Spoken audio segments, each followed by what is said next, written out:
What's going on, Realtors? Sal Crow from Remax Elite. So listen, real estate, the industry as a whole, hills and valleys, right guys? I mean, we experience a lot of hills, great opportunities, businesses flowing, and then sometimes we're at the valley where just business is not coming in, pipeline is empty. I hope you're not going through this right now, but if you're not going through this right now, you probably did in the past. So regardless, none of us are spared of this. But this is my point over here. It is up to your broker and to your managers. It's up to your company to recognize when an agent is suffering business-wise. When leads are not coming in, when transactions are not being closed, and that should be ringing a bell. There should be a huge light just flashing above these realtors' heads that their managers and their brokers should be seeing. And a good manager and a good broker would take the opportunity to, bring them into the office and kind of see what's going on and what's the problem. I'm going to ask you this one question. Do you ever remember the last time your broker invited you into his office or her office to discuss your business, whether it's a concern or to help you further your business? Let's take a moment and try to think about this, if you actually do remember that.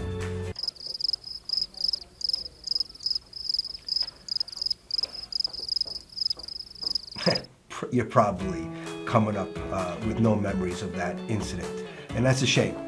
A broker that is interested in the growth of his agents or her agents, cares for their agents, and notices things.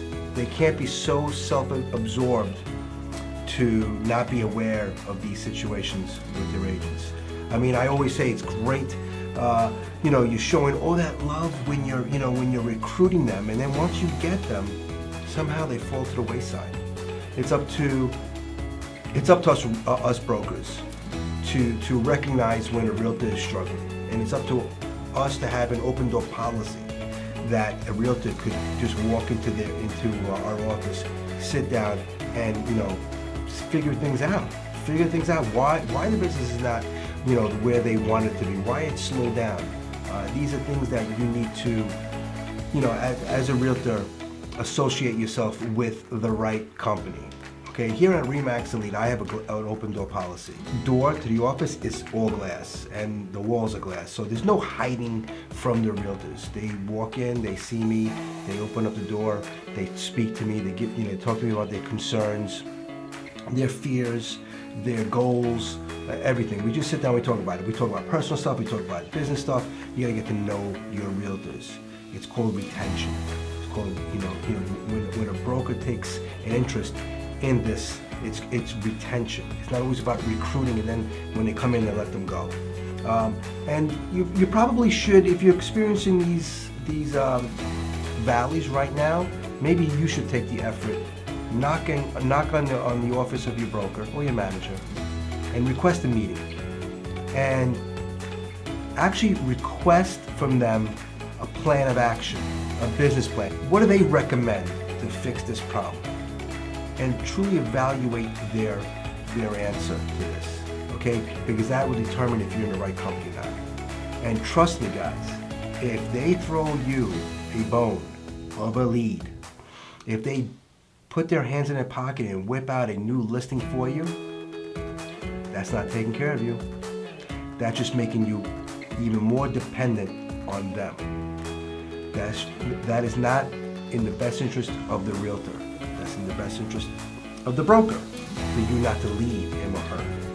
You need to make sure that you have a business plan, that you don't need the broker, their scraps, their leads that they just throw at you, that you only get when you're in a situation that you're in at the moment in the valley, or you think about leaving.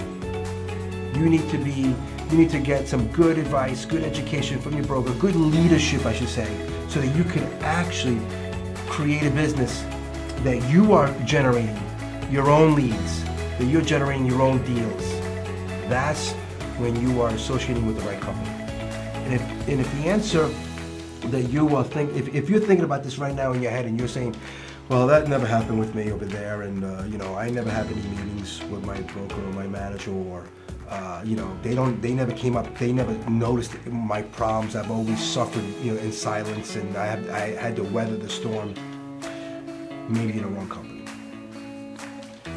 Tough decision to make, but yes, I know we all get comfortable and we get in a little comfort zone, but you might be in the wrong company if your plans are to expand your business. Hills and valleys will always be there. It's the nature of the business. But if we can kind of pull the hills and valleys, the string a little further out, the valleys are not that deep, the hills are not that high, it's more like a level playing field, that constant flow of business coming to you, that predictable level. That's what you need to get your business at. And above all, you need to get associated yourself with the right company that thinks like you, wants you to grow, and be a rock star. Talk to you later. Bye-bye.